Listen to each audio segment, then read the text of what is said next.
This review might not be my most popular, but I don't care because I'm always open, honest, and sincere. Dun, dun, dun, dun, dun, dun, dun.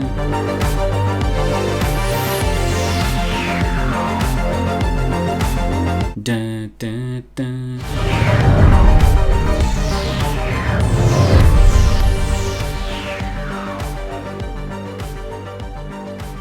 When I review camera apps, I honestly don't care personally about how many features they have. I give equally good reviews to apps that have nothing and to apps that have all of the things. Instead, I'm much more interested in exploring who is this app for and what type of experience and how much value will that type of person get from this app. And if I'm not the target audience or I'm not the intended customer, I try and take my own personal preferences out of it because not all apps were created for me.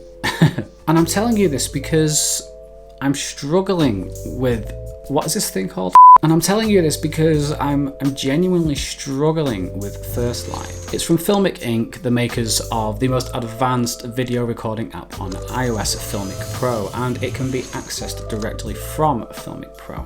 So I think it's reasonable to assume that the target audience for Firstlight would have a positive correlation with the intended user for Filmic Pro, which are the more advanced, the more pro level user. Hey, that's me. And a lot of its features do back that up. It has this big bright RGB histogram, raw shooting, zebras, manual exposure and focus controls, focus peaking, and lens support with anamorphic desqueeze. And it also calls raw DNG, which is something only a photographer will understand. But the way it implements these features really has me scratching my head. Filmic Inc advertises Firstlight's UI as like super fast, intuitive, one-touch system, which it is if you shoot in AE.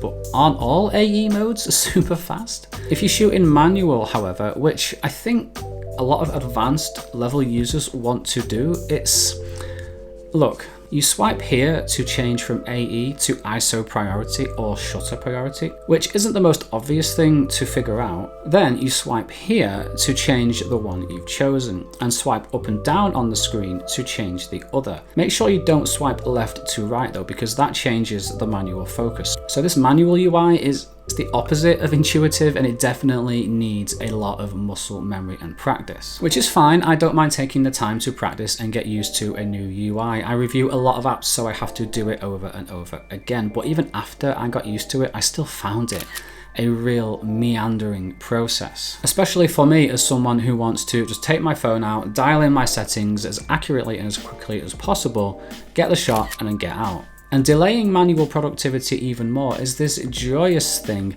where you tap to autofocus and it just resets your settings completely, which, okay. And God, I feel like such a grumpy old man.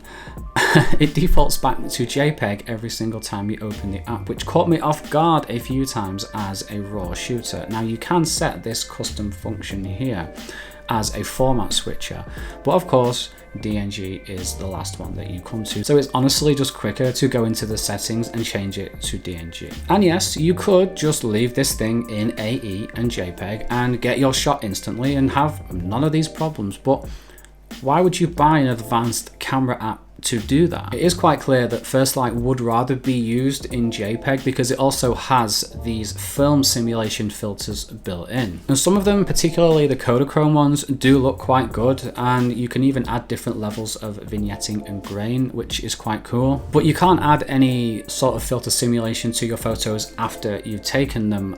And again, are the target audience for this app the type of people who are going to want to add a film simulation before they've taken the photo with no option to change it or remove it later? I thought I was Firstlight's target audience, and I don't want to do that. I want to take my RAW file and edit it and add a film simulation to it afterwards, which makes me think, like, am I really missing something? Am I getting something massively wrong here? Am I that out of touch with what the modern professional wants? Seriously, let me know. I'm genuinely asking. And like Halide Mark II it's not out yet. It's probably going to be like announced any day now at the time of recording, and that looks like it's going to have some sort of film simulation built in as well. But I just hope it's not like this. Just please don't be like this. There are some things I do like about Firstlight though. I like this loop animation. I could watch that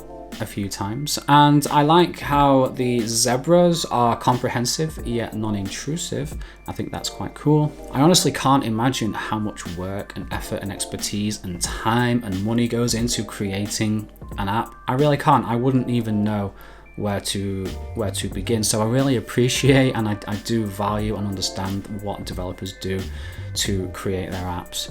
So I really hate being negative about apps. I really do, but I just can't work out who Firstlight is for. Like the way it's advertised and some of the features it has just point to one type of user, yet its implementation and the way it actually works just points to the complete opposite type of user. So I'm struggling. That's what I said before. I'm really struggling with this one. If you are a Firstlight user and you like it, please comment and let me know who you are, because I doubt we are like similar. And once again, thank you so much for watching. Take care, stay curious, and Azibuna. Recording. I hope this is good because you know, anyway, this review. Oh, now you've decided to spin up your fans again. Now that I'm, yes, quit, stop, quit, shut up. Don't worry, the big bad Final Cut Pro stopped. You can calm down now, or you can just get louder.